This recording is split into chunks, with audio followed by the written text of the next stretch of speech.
Maka katanya Imam Ghazali kata, ulama-ulama fiqh kata, masalah khusyuk ko dalam sembahyang ni hukum dia sunat sahaja.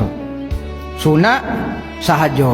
Katanya Imam Ghazali dak wajib kena khusyuk. Kerana khusyuk itu adalah syarat untuk Tuhan terima dalam sembahyang. Katanya Imam Ghazali.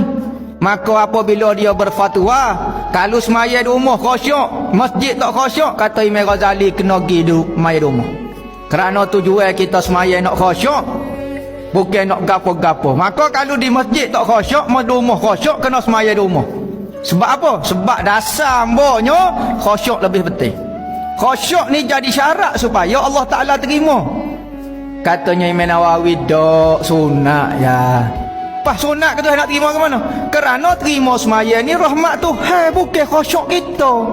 Katanya Imam Nawawi, kita jangan rasa dengan usaha kita, amalan kita menyebabkan Tuhan terima amalan kita. Tak. Saya Tuhan, kesian belah Tuhan menyebabkan Tuhan terima amalan kita. Oh, kalau nak berhati di tubuh kita tentu cacat banyak sangat. Orang hendak semaya rasa fana, rasa hebat, rasa khusyuk dah pun nisbah dengan orang tinggi supaya tak semaya dah.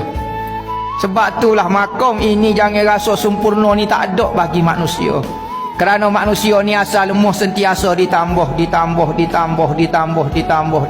Nah, maka khusyuk hari ni, khusyuk esok belum tentu serupa lagi. Mungkin khusyuk esok lebih kita faham lagi semakin kita belajar. Oh, khusyuk lagu ni, khusyuk minggu lepas tak jadilah mana. Padahal rasa habis ring dah khusyuk minggu lepasnya. Welung. Kerana asal manusia benda lemah sentiasa ditambah, layak menerima tambah. Imam Nawawi kata sunat saja khusyuk. Kerana rahmat Allah Ta'ala melupa ke? Kerana diterima amalan itu rahmat Allah Ta'ala.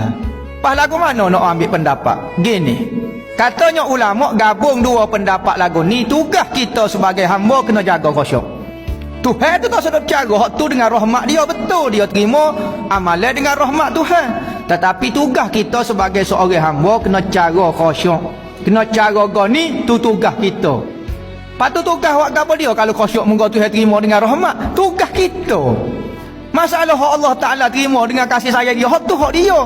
Kita jangan ambil file boh kita guli, baca file kita sudahlah. Kerja kita tutup lapu tu tak sudah. Tak sudah cara bayar gaji bulan ni. Hak tu bahagia tu. Bahagia boh tak sudah caralah kita orang bawah lagu ni. Maka katanya ulama gabung dua-dua.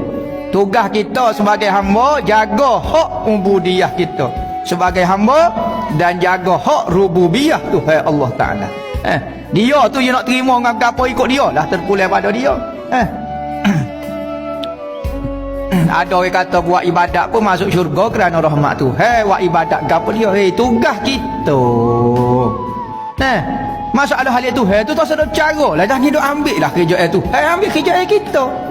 Biar sedar gapo dia kita. Kau nak jadi Tuhan dah. Ada orang ni kadang-kadang kecek, sungguh semaya.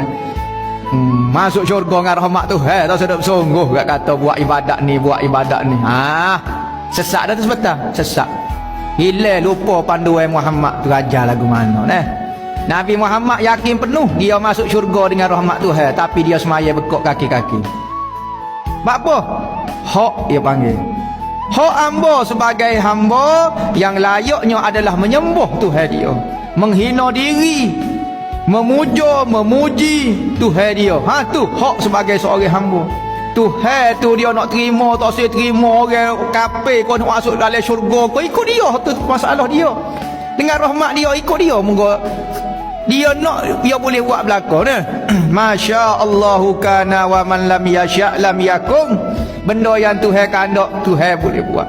Apa yang Tuhan tak kandak tak akan berlaku. Ikut dia lah. Tugas kita.